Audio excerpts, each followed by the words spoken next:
Hello student, કેમ છો બધા લોકો? મજામાં? Good afternoon. ઓકે, હવે આપણે લોકો અકાઉન્ટનો લેક્ચર સ્ટાર્ટ કરીએ. તો સૌથી પહેલા ગઈકાલે આપણે લોકોએ સાદી સરેરાશ મેથડ, સરેરાશ નફાની પદ્ધતિથી પાઘડી કેમ ગોતાય તે જોયેલું હતું. એ પહેલાના લેક્ચરમાં આપણે લોકોએ પાઘડીની ગણતરી માટેની મેથડ્સ જોયેલી હતી. જેમાં પહેલી મેથડ હતી સાદી સરેરાશ નફાની પદ્ધતિથી, જે આપણે ગઈકાલે જોઈ. હવે મેથડ નંબર 2 જોવાની છે. મેથડ નંબર 2 શું હતી?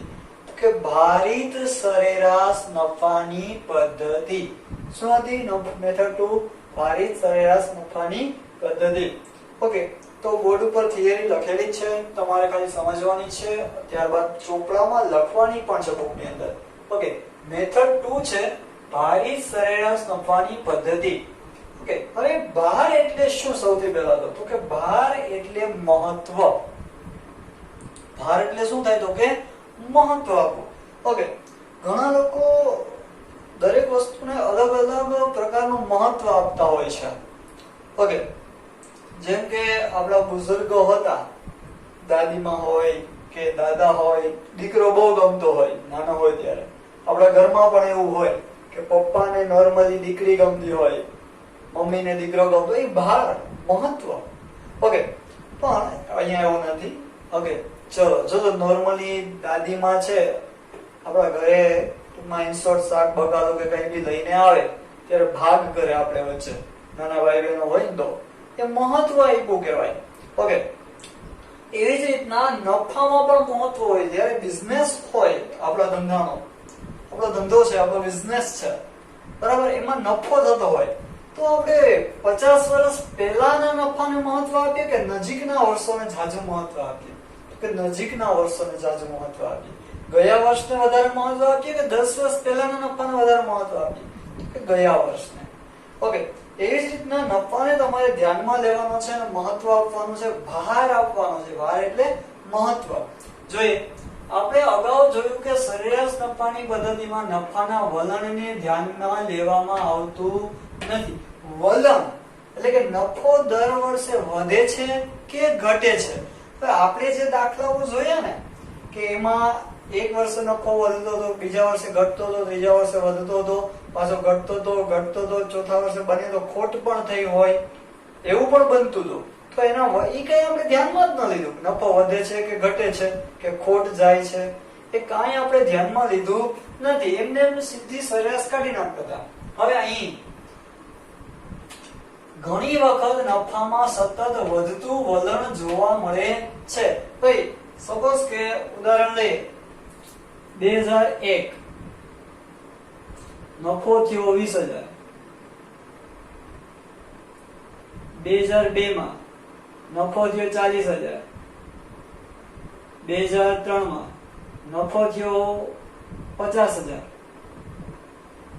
2004 માં નફો થયો 70,000. હવે જો અહીં વલણ દર્શાવે છે. કયા પ્રકારનું વલણ દર્શાવે છે ભાઈ? તો કે વધતું. કયા પ્રકારનું વલણ છે? આ વધતું વલણ છે. જો 20 ફરી 40, 50, 70. ઓકે, તો અહીં આપણે નફાના વલણને વધતું વલણ જોવા મળે છે. જો વધતું જ છે, 20, 40, 50, 70, ઉત્તરોત્તર પ્રગતિ થાય છે ધંધામાં. ઓકે, નજીકના વર્ષોના નફા. હવે આવા સંજોગોમાં નજીકના વર્ષોના નફાને વધુ અને તે પહેલાના નફાને ઓછો ભાર આપવામાં આવે છે. હવે આપણા માટે નજીક એટલે 2004, 3 એટલે એનાથી દૂર, 2 એટલે એનાથી દૂર, 1 એટલે તેનાથી દૂર. એટલે કે નજીકના વર્ષોના નફાને વધુ ભાર અને એ પછી પહેલાના વર્ષોને ઓછો ભાર, એટલે ઓછું મહત્વ. આપણે વાત કરી હમણાં કે આપણે કોઈ પણ વસ્તુની સરખામણી કરવી હોય, તો માની લો કે તમે 12મા ધોરણમાં છો, તો 12મા ધોરણના રિઝલ્ટની સરખામણી કરવી હોય તો 10મા સાથે કરાય, પહેલા ધોરણ હારે ન કરાય. સમજાય છે બધા લોકોને? ઓકે, તો મહત્વ કોને આપ્યું? 12મા ધોરણમાં ભણો છો તો 10મા ને પહેલા ધોરણને મહત્વ આપો તો કેવું આપો? ઓછું. ઘણી વાર છે આપણે મમ્મી પપ્પા આપણને કહેતા હોય કે તું પેલા નાનો હતો ત્યારે કેટલું ભણતો, પણ 10મા ધોરણના ટકાવાળાને પહેલા કહેશે. 12મામાં માની લો કે 10મા ટકાવાળી આવી 80, સમજો 10માં 80% આવ્યા, 12માં રિઝલ્ટ આવ્યું ને તો ટકા આવ્યા તમારે લોકોને 70. 10% શું થયા? ઘટ્યા. 12મા ધોરણની સરખામણી કોની હારે કરી? ધોરણ 10ની ટકાવારી સાથે. અહીંયા 10% ઘટ્યા. સમજાય છે? હવે એમ નહીં કે ધોરણ પહેલામાં તો બેટા તારે 90% હતા, 12માં 80 થઈ ગયા. આવું કોઈ દિવસ કે હવે 90% કેમ લીધા હોય આપણને જ ખબર હોય, એકડી બગડી કરીને. ક્લિયર થાય છે બધા લોકોને? ઓકે, તો નજીકના વર્ષોને વધારે મહત્વ, એનાથી ઓછા જેમ જેમ આગળ જાય તેમ ઓછું મહત્વ આપશું આપણે લોકો. એટલે કે નોર્મલી આ જ વસ્તુને તમારે ભાર આપવો હોય તો આને એ પહેલો અને બીજો અને ત્રીજો અને ચોથો. જો ભાર વધારે છે, આને ભાર એના કરતા ઓછો, એના પહેલા ને એના કરતા ઓછો ભાર ને એના પહેલા ને સાવ ઓછો. એટલે નોર્મલી 1 2 3 4 એ રીતના ભાર આપવામાં આવતો હોય છે. સ્ટેટમાં તમે લોકો ધોરણ 11 માં ભણી ગયા, બરાબર? ચલો, ત્યારબાદ જુદા જુદા વર્ષોના નફાને ભાર આપીને સરેરાશ કાઢવામાં આવતી હોવાથી ભારિત સરેરાશ નફા તરીકે ઓળખવામાં આવે છે. દરેક વર્ષને અલગ અલગ ભાર આપશું, ત્યારબાદ એની સરેરાશ તો કાઢવાની જ છે, બરાબર? અને સરેરાશ કાઢીએ છીએ એટલા માટે આ પદ્ધતિને શું કહેવામાં આવે છે? ભારિત સરેરાશ નફાની પદ્ધતિ કહેવામાં આવે છે. ખાસ એક આઈએમપી નોટ છે, યાદ રાખજો કે દર વર્ષે નફો વધતો હોય કે ઘટતો હોય, વધતો હોય કે ઘટતો હોય, કાં વધતો હોવો જોઈએ કાં ઘટતો હોવો જોઈએ. તો આવા સમયે આ મેથડનો ઉપયોગ કરવાનો, પદ્ધતિનો, અથવા તો સ્પષ્ટ સૂચના આપેલી હોય કે આ મેથડનો ઉપયોગ કરો, ત્યારે જ તમારે ભારિત સરેરાશ પદ્ધતિનો ઉપયોગ કરવાનો રહેશે. ઓકે, હવે આમાં પણ તમારે ટેબલ બનાવવાનું છે, કોષ્ટક બનાવવાનું છે. ઓકે, તો કોષ્ટક બનાવતા શીખડાવું છું તમને. જોઈએ આપણે લોકો હેડિંગ આપી દઈએ કોષ્ટક, અથવા તો પાઘડીની ગણતરીનું કોષ્ટક. નહીં પણ ભારિત સરેરાશ નફાની ગણતરી નું કોષ્ટક.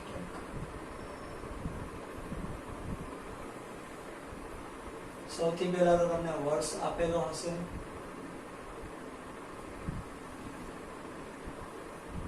વર્ષ બાદ નફો આપેલો હશે, ત્યારબાદ તમારે ભાર આપવાનો રહેશે, ત્યારબાદ ભારિત સરેરાશ નફો ગોઠવવાનો રહેશે.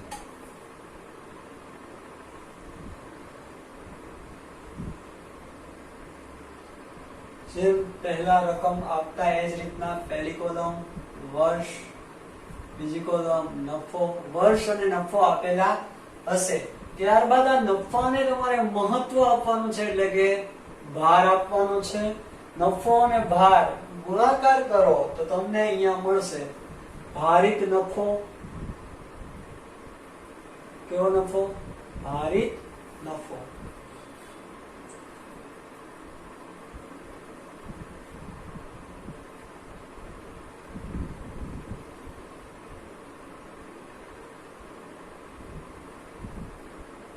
અહીંયા તમારે ભારનો સરવાળો કરવાનો છે, જેને કહેશો તમે લોકો કુલ ભાર. નફો ગુણ્યા ભાર એટલે ભારિત નફો, તેને તમે કહેશો કુલ ભારિત નફો. ભાઈ તમારે કુલ ભારિત નફાની જરૂર ક્યાં છે? ખરેખર પદ્ધતિનું નામ શું છે? ભારિત સરેરાશ નફો. એટલે કે આ ભારિત નફાની તમારે શું કાઢવાની રહેશે? સરેરાશ. એટલે આમ જોઈએ તો આને કહેશો તમે લોકો સ્ટેપ 1. હવે આવશે સ્ટેપ 2. સ્ટેપ 2 કયું? તો કે ભારિત સરેરાશ નફો નું સૂત્ર માં સરેરાશ નફો કુલ નફો છેદમાં વર્ષ હતા, અહીંયા કુલ ભારિત નફો ના છેદમાં કુલ ભાર. સાવ ઈઝી, સાવ ઈઝી. નફો અને વર્ષ આપ્યા હોય, ભાર આપી દેવાના 1 2 3 4, એને ગુણ્યા નફો કરવાનો એટલે ભારિત નફો મળે, જેને કહેવાય સરવાળાને કુલ ભારિત નફો. કુલ ભારિત નફાને ભાર વડે ભાગો એટલે મળે તમને ભારિત સરેરાશ નફો. ત્યારબાદ સ્ટેપ 3, સોરી નોર્મલી કહેતા ને આપણે દાંડિયામાં 4 સ્ટેપ રમવા, આમ સ્ટેપ 3 શું ગોતવાનું તો કે પાઘડી. પાઘડી બરાબર સૂત્ર છે ભારિત સરેરાશ નફો ગુણ્યા માં જે કરતા હતા એ જ ખરીદીના વર્ષો. ખરીદીના વર્ષો. ચલો આ તમારું ટેબલ થયું. સૌથી પહેલા ટેબલ બનાવવાનું છે તમારે. ઓકે, વર્ષ અને નફો આપેલા હશે. નફાને તમારે ભાર આપવાનો, કેમ આપવાનો એ હમણાં દાખલામાં પણ જોશું, સમજાવીશ. નફો ગુણ્યા ભાર કરો એટલે ભારિત નફો મળે. સૂત્રમાં કિંમત મૂકવાની અને ત્યારબાદ આગળનું સૂત્ર ભારિત સરેરાશ નફાનું સૂત્ર કુલ ભારિત નફો છેદમાં કુલ ભાર. આગળનું સૂત્ર ભારિત સરેરાશ નફો ગુણ્યા ખરીદીના વર્ષો. ઓકે, ચલો આજના હોમવર્કમાં તમારે ટેબલ અને આ બંને સૂત્ર, ટેબલ 10 વખત અને સૂત્ર 20 વખત લખવાના રહેશે. ઓકે, તો એ દાખલા તરફ આગળ વધીએ. દાખલો છે પહેલો. નીચેની માહિતી પરથી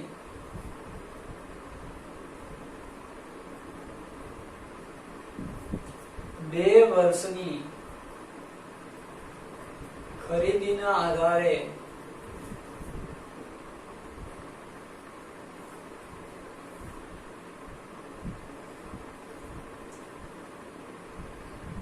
યોગ્ય સરેરાશનો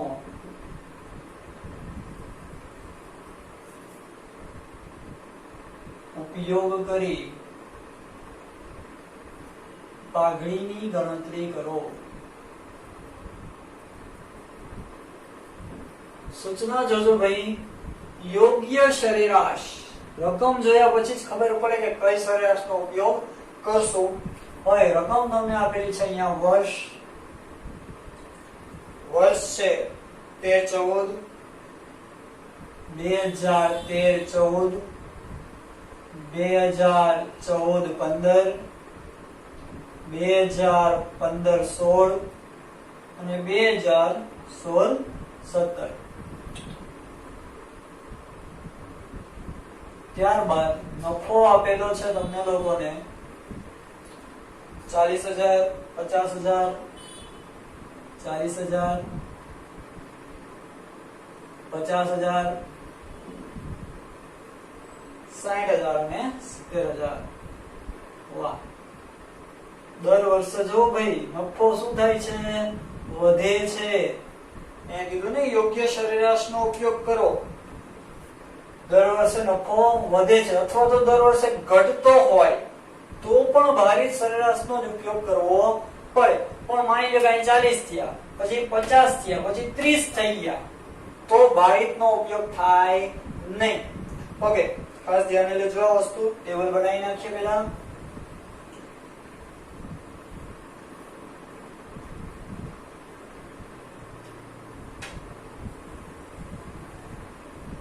આ તમારી રકમ છે. આ જ રીતના તમને આપેલું હશે, આટલી રકમ આપેલી હશે.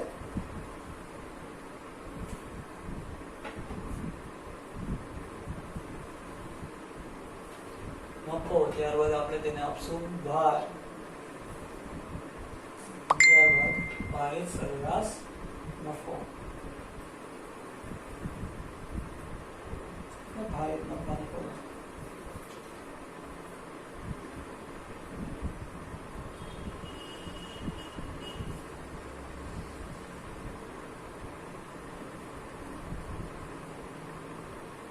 પ્રોપર ટેબલ ડ્રો કરવાનું. આના માર્ક હોય છે, બરાબર? પ્રોપર પ્રેઝન્ટેશન હોય તો સારું લાગે. છો રૂપાળ લાગે, ગંદુ ગંદુ લાગે છે. ઓકે ચલો હવે વર્ષ છે, નફો છે, કોલમ બનાવશો આપણે ભાર. ભાર કેમ આપવાનો ખાસ જોજો, કઈ જ નથી. 13, 14, 15, 15, 16, 17 નજીકનું વર્ષ કયું તો કે 16, 17 એના વધારે, એના પછીનાને ઓછો, એના પછીનાને ઓછો. નોર્મલી આમ જ ભાર આપવાનો હોય છે 1, 2, 3 અને 4. હંમેશા ભાર આમ જ આપવાનો 1, 2, 3 અને 4. એક ખાસ યાદ રાખજો, જો તમને વર્ષો ઉલટા આપ્યા હોય 16, 17, 15, 16, 14, 15, 13, 14 એટલે કે પહેલા આ પછી આ પછી આ પછી આ, તો ભાર પણ ઊંધા 4, 3, 2, 1. સમજાય છે? તો એને ચત્તા કરી નાખવા દાખલો ગણતી વખતે. ચલો નફો ગુણ્યા ભાર એટલે કે ભારિત નફો. કેવો નફો? ભારિત નફો. 40 એકુ 40, 40,000. 50 ગુણ્યા 2 1 લાખ. 6 તેરી 18 1,80,000 ને 7 ચોકુ 32 3,20,000. ભાઈ ગુણાકાર કર્યો જો કે 7 ચોકુ 32 સોરી 7 4 28 2,80,000. ઓકે ગુણાકાર કર્યો છે 40,000 ગુણ્યા 1 50,000 ગુણ્યા 2 1,60,000 ગુણ્યા 3 1,80,000 70,000 ગુણ્યા 4 2,80,000 ને આનો સરવાળો તમે કરો એટલે કહેવાય કુલ ભારિત નફો. કુલ ભારિત નફાનો સરવાળો તમને લોકોને મળે છે 6 લાખ અને ભારનો પણ સરવાળો કરવાનો છે. તમને 5 ને 1 6 ને 4 10 એટલે કે અહીંયા લખશો તમે લોકો કુલ ભાર બરાબર 10. ઓકે ભારિત નફો મળી ગયો, ભાર મળી ગયો. હવે તમારે ગોતવાનું રહેશે ભારિત સરેરાશ નફો. શું ગોતવાનું રહેશે તમારા લોકોને? ભારિત સરેરાશ નફો. કેમ કે પદ્ધતિ એ જ છે. ભારિત સરેરાશ નફો બરાબર સૂત્ર છે કુલ ભારિત નફો ના છેદમાં કુલ ભાર. કુલ ભાર. તો એ ભારિત સરેરાશ નફો કેટલો આવ્યો તમારી પાસે? તો કે 6 લાખ રૂપિયા. ઓકે 6 લાખ છેદમાં કુલ ભાર તો કે 10 એટલે જવાબ આવે તમારી પાસે 60,000. માં શું મળ્યું? ભારિત સરેરાશ નફો. શું મળ્યું? ભારિત સરેરાશ નફો. સરેરાશ કાઢીને ભાંગા એટલે સરેરાશ નીકળી ગઈ કહેવાય. ત્યારબાદ આપણે ગોતવાનું મેઇન વસ્તુ છે પાઘડી બરાબર ભારિત સરેરાશ નફો. હમણાં સૂત્ર લખાવ્યા તમને લોકોને ગુણ્યા ખરીદીના વર્ષો. જે સાદી સરેરાશ નો હતો એમાં નહીં, ગુણ્યા ખરીદીના વર્ષો. ભારિત સરેરાશ નફો તમને લોકોને મળેલો છે 60,000 ગુણ્યા 2 વર્ષની ખરીદી. કેટલા વર્ષની? 2. તો ખરીદીના વર્ષો કેટલા? 2. તો 60,000 ગુણ્યા 2 એટલે 6 દુ 12 1,20,000 પાઘડી. 1,20,000. દાખલો કમ્પ્લીટ. હવે ઘણી વખત તમને એમસીક્યુ માં પણ હળી કરી લેતા હોય છે. 2-3 વર્ષો આપે અને કે ભારિત સરેરાશ નફો ગોતો. અહીંયા સુધી ગણતરી હોય બરાબર. દાખલામાં પણ પૂછી લે કે ભારિત સરેરાશ નફો ગોતો તો અહીંયા સુધી જ ગણવાનો. તમે ખરીદીના વર્ષો ન આપ્યા હોય તો પાઘડી મળે નહીં. ઓકે ખાસ ધ્યાને લેજો આ વસ્તુ. ઓકે વ્યવસ્થિત લખી લેજો. એના પછીનો દાખલો કરીએ આપણે લોકો. સ્ક્રીનશોટ કે એવું કંઈ પાડવું હોય પાડી લ્યો. પછીનો દાખલો જોઈએ. ઓકે ચલો એના પછીનો દાખલો આવો જ એક દાખલો જોઈએ હજી એટલે તમને વધારે ક્લિયર થાય મેથડ.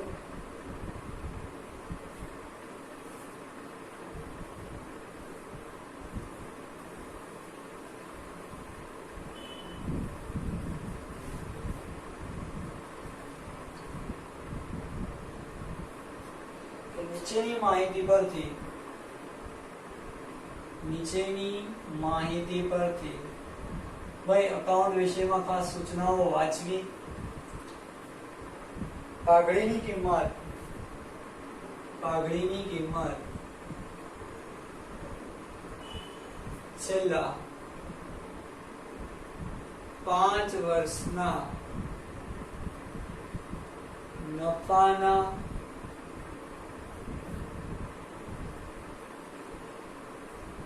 આધારે છેલ્લા 5 વર્ષના ભારિત સરેરાશની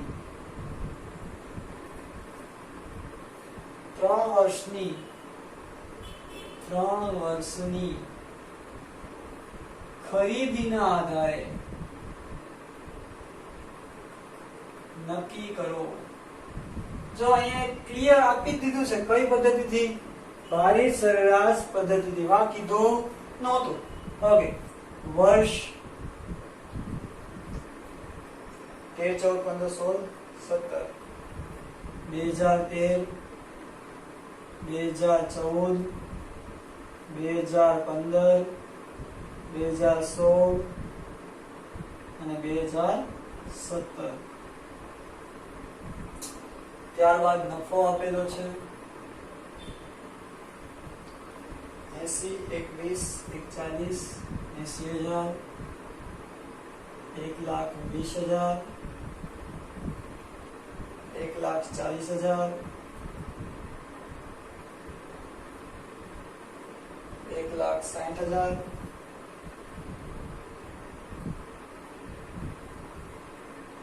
1,70,000. ઓકે, ચલો ટેબલ બનાવીએ.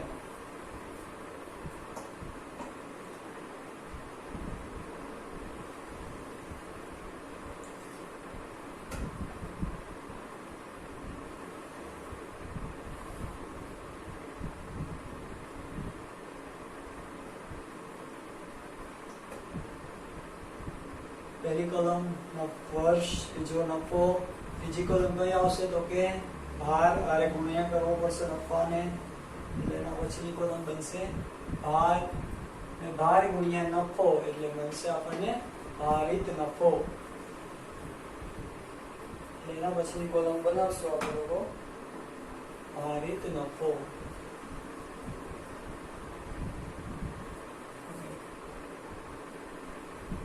ટેબલ ડ્રો કરવાનું છે. દરેક દાખલામાં કહીશ. હજી પણ ઘણા લોકો સ્ટેટમાં પણ ટેબલ દોરતા નથી. અકાઉન્ટ અને સ્ટેટમાં ટેબલની ખાસ જરૂર હોય છે ભાઈ. અકાઉન્ટમાં જે મોટા દાખલાઓ આવશે ત્યારે તો મોટા ટેબલ આવશે, બરાબર. ચલો, ભાર આપવાનો ઈઝી છે. જો સૌથી પહેલા 1, 2, 3, 4 અને 5 આપણે સૂચનામાંથી એમ કીધું હતું કે નજીકના વર્ષોને વધારે, એનાથી ઓછું, પછી ઓછો, ધીમે ધીમે વધારે, ઓછું, 1, 2, 3, 4 પહેલેથી આપી દો. 1, 2, 3, 4, 5 એટલે કઈ પ્રોબ્લેમ ના થાય. ભારિત નફો એટલે કે ભાર ગુણ્યા નફો. 80,000 ગુણ્યા 1 એટલે 80,000, 1,20 ગુણ્યા 2 એટલે 2,40,000, 14, 42, 4,20,000, 16 ચોકુ 64, 6,40,000, 17 ગુણ્યા 5 એટલે 8,50,000, 17, 5, 85. આવી રીતના ગુણાકાર થાય. ઈઝી છે. ઓકે, હવે આનો ટોટલ કરવાનો છે, જેને કહેવાય કુલ ભારિત નફો. કુલ ભારિત નફો બધાનો ટોટલ આવે છે 22,30,000. અને અહીંયા કુલ ભાર આવે છે તમારી પાસે 1, 2, 3, 4, 5 નો ટોટલ 15. 15 એકો 15. ગાડી આવી અંદર, ગાડી મેરો પાવો, જુનાગઢનો પાવો, ભવાઈ મેરી સિટી, આપણા બધાની કીડી. દાખલો કરો પૂરો. એમ આવો તમે કરશો આપણે. ચલો, પણ દાખલો પૂરો થઈ જાય પછી. ઓકે, ભાઈ અહીંયા ભારિત નફો મળ્યો છે, ભાર મળ્યો છે. તો હવે આપણે લોકો બોલશું અહીંયા ભારિત સરેરાશ નફો, ભારિત સરેરાશ નફો શું હતું ભાઈ સૂત્ર? અહીંયા જ કરીએ તો કુલ ભારિત નફો ના છેદમાં કુલ ભાર, કુલ ભાર. ઓકે, કુલ ભારિત નફો તો મને કેટલો મળેલો છે? 22,30,000. 22,30,000 ના છેદમાં કુલ ભાર એટલે 15. તો 22,30,000 ભાગ્યા 15 તમે લોકો કરશો એટલે જવાબ આવશે તમારી પાસે 1,48,666.67. 1,48,666.67. સર આવો આંકડો લેવો હોય એની કરતા 1,48,667. સમજાય છે? આમની નોર્મલી પોઈન્ટ પછી 50 વધારે હોય તો એક આમાં એડ કરી શકીએ આપણે લોકો. તો ભારિત સરેરાશ નફો કેટલો મળ્યો તમને લોકોને? 1,48,667. ચલો ત્યારબાદ પાઘડી ગોતવાની રહેશે. પાઘડી બરાબર ભારિત સરેરાશ નફો ગુણ્યા ખરીદીના વર્ષો. ચલો ભાઈ, ભારિત સરેરાશ નફો મળ્યો તમને કેટલો મળ્યો? 1,48,666. 1,48,667 ગુણ્યા ખરીદીના વર્ષો. અહીંયા તમને ખરીદીના વર્ષો કીધા જ છે. 3 વર્ષની ખરીદીના આધારે ગુણ્યા 3. 1,48,667 ગુણ્યા 3 તમે લોકો કરો તો જવાબ આવે 4,46,001. વાહ, 4,46,001 પૂરા. પાઘડી આપણે વધાવો કરીએ ને, કોઈના લગ્નમાં ગયા હોય 1,001 એ રીતના આપણી પાઘડી આવેલી છે 4,46,001. ઓકે, તો હવે અહીંયા ભારિત સરેરાશ નફાની પદ્ધતિ પૂરી થાય છે. આમાં બીજું કઈ નવું નથી. પહેલો દાખલો બીજો દાખલો બે આમ જોઈએ તો સેમ જ છે. આમાં નવું કઈ આવતું પણ નથી ગણતરી. ઓકે, ખાસ યાદ રાખજો, દર વર્ષે કાં તો નફો વધતો હોય કાં તો કુદરો દર ઘટતો હોય ત્યારે આ મેથડનો ઉપયોગ કરવાનો. બધા નફાને ભાર આપવાનો. ભાર આ જ રીતના આપવાનો 1, 2, 3, 4, 5 ગુણ્યા કદ નાખવાના. ભાર ગુણ્યા નફો એટલે ભારિત નફો. એનો કુલ ટોટલ કુલ ભારિત નફો છે એમાં કુલ ભાર એટલે ભારિત સરેરાશ નફો. ભારિત સરેરાશ નફો ગુણ્યા ખરીદીના વર્ષો અહીંયા આપેલા છે. જો 3 વર્ષની ખરીદીના આધારે તો તમને મળશે પાઘડી. ઓકે, વ્યવસ્થિત લખી લેજો. સાંજે ઉપર આપી દેવામાં આવશે. બધું કમ્પ્લીટ કરજો વ્યવસ્થિત. ન સમજાય તો કોલ કે મેસેજ કરીને પૂછી લેજો. Okay, best of luck.